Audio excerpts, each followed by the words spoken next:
Hello, welcome to Second Chance Cinema.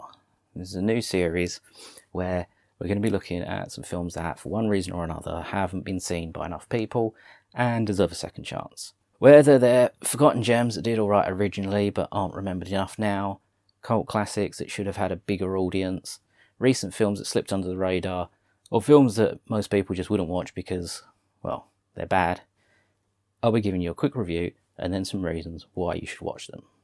I mentioned bad films there, but don't worry. Bad doesn't necessarily mean not worth watching. In fact, it doesn't necessarily mean they're not good. For now, we'll start with something recent. It came out in 2016, and it didn't get a big release at the time, but you should still take a chance and watch The Void. I can see it all before me.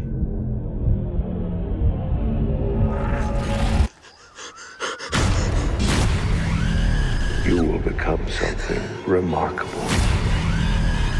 They did killings and sacrifices. They made people change. Nothing else matters now.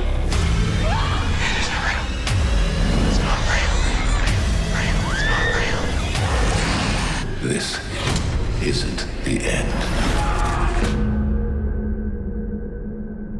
Released in 2016, The Void is an 80s-inspired cosmic horror written and directed by Steven Kostanski and Jeremy Gillespie of Astron 6, but unlike their short films, it doesn't have a comedy element.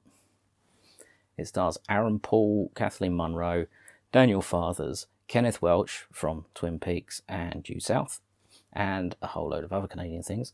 It also features Ellen Wong from Scott Pilgrim vs. the World, and she and Welch are the only two actors in it that I'd knowingly seen before.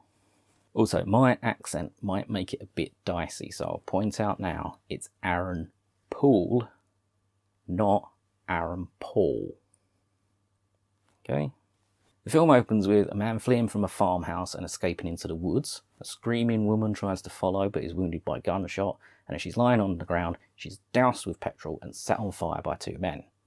Aaron Paul's Daniel Carter finds the man crawling along the road and rushes him to the local hospital. The hospital has been largely abandoned following a fire, and Daniel's estranged wife works there as a nurse. We're introduced to the hospital's skeleton crew and a handful of patients, and before long there's been a murder by an entranced, faceless nurse who's shot by Daniel, who then collapses and has a seizure and a strange vision.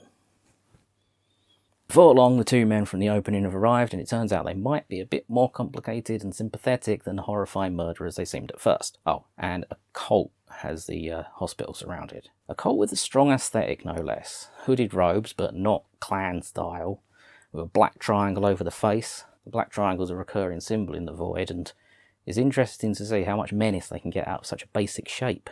For the next little while, it's a bit Who Can You Trust Assault on Precinct 13 style, but things quickly take a hard and gross turn to the Thing style horror. Practical effects based transformations and creatures are the order of the day. We're even get a touch of Silent Hill, the game, not the terrible film version.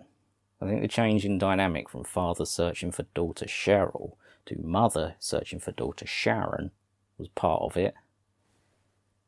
It's all the more disappointing because it had some genuinely good shots and moments, and if it had actually followed the first game properly, Radha Mitchell would have made a good Sybil Bennett. Anyway, rant over. Daniel and the other good guys head to the basement, and it all goes a bit Silent Hill while they're down there, with floors and doorways that shouldn't exist or weren't there before. And it's in the basement, or possibly not, because time and space don't really play by the rules at the end of the film, that we get to the finale, where, well, that would be telling, wouldn't it? There's no point in me recommending this thing and then giving away the ending. So, to sum up, what's bad about The Void? Well, oddly, it's a little bit short. While most of the emotional moments pay off, some of the characters are a bit lightly sketched, and if the film took more than a mere 90 minutes to tell its story, it could have given us a little bit more. Pacing of the film's fine, it doesn't waste time it could have spent filling in some of the characters. It could just do with 5 or 10 more minutes to do so. And what's good about The Void? Well, for starters, Aaron Paul and Daniel Fathers and Kenneth Welch are all excellent, especially Paul, who reminds me of Tim Roth in a weird and very vague way. The cult are brilliantly menacing and creepy, and the effects are outstanding. They're mostly, entirely, practical effects. They really do harken back to the likes of The Thing and are delightfully disgusting without being excessive. They're grotesque to convey the otherworldliness and cosmic horror of the film, rather than because someone saw Society and thought, that's the kind of horrible I want. The Void got good critical reviews when it came out. It's got, I think, 76 on Rotten Tomatoes, if that means anything to you. And everyone I've ever heard of that's seen it doesn't have a bad thing to say about it. But I think it had a pretty limited release when it first came out. So, bullet points. In short, watch it for excellent Aaron Paul, creepy Kenneth Welsh, a well-styled cult, awesomely nasty special effects, and spooky triangles. Colonel XB says, The Void, give it a chance.